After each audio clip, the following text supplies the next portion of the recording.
पश्चिम बंगाल में हो रही हिंसा, ऐसा है कि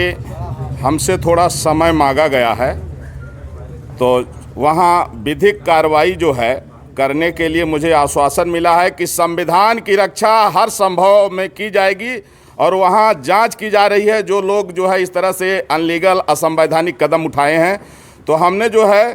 तो 2 अक्टूबर 2021 तक के लिए समय दिया है। अगर 2 अक्टूबर 2021 तक भारत को यदि हिंदू राष्ट्र घोषित नहीं किया गया, ईसाइयों और मुसलमानों की नेशनलिटी ख़त्म नहीं की गई, तो फिर 2 अक्टूबर गांधी जयंती के दिन मैं सरजू जी में जल समाधि लूँगा। क्योंकि देश का विभाजन हिंदू मुसलमान के नाम पर हुआ है और मुसलमानों ने उस समय जो है कहा कि हम हिंदुओं के साथ नहीं रह सकते हैं, हमको अलग देश चाहिए, और पाकिस्तान बांग्लादेश उनको दिया गया जो मुस्लिम देश घोषित हो गया। तो कम से कम दुनिया में एक देश तो हिंदुओं के लिए बचे। आज दुर्भाग्य है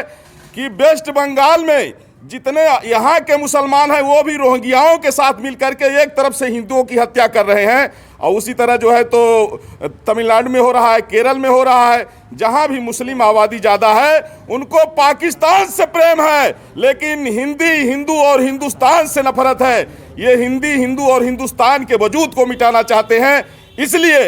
अब आवश्यक है कि भारत को हिंदू राष्ट्र घोषित किया जाए, और अगर ऐसा नहीं होगा तो मैं जगत गुरु परमहंस आचार्य पीठ स्थित तपस्वी छावनी राम घाट अयोध्या से हमने इनको 4 महीने का समय दिया है, नहीं तो गांधी जयंती के दिन 2 अक्टूबर 2021 को सरजू जी में जल समाधि लूँगा।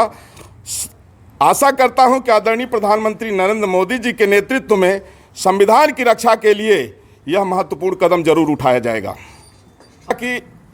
जब वहाँ की स्थिति से पता लगा कि जब वहाँ राज्यपाल महोदय पीड़ितों से मिलने के लिए गए, तो जिस तरह से वहाँ के मुस्लिम समुदाय ने, रोहिंग्याओं ने उनके साथ में जो बदसलूकी किया, इससे ये पता लग रहा है कि अब पूरे देश में मुसलमानों की नागरिकता समाप्त होनी चाहिए और भारत हिंदू राष्ट्र घोषित होना चाहिए। नहीं तो 13 बार भारत के बंटवारा हो चुका है और अब स्थिति में भारत नहीं है कि फिर से ये बंटवारा झेल सके। तो इसलिए राष्ट्र की एकता और अखंडता के लिए चाहे जान चले जाए, लेकिन मुसलमानों की नागरिकता समाप्त होनी चाहिए, भारत हिंदू राष्ट्र घोषित होना चाहिए, और इसके लिए हमने 4 महीने का समय दिया है। महाराज जी, अगर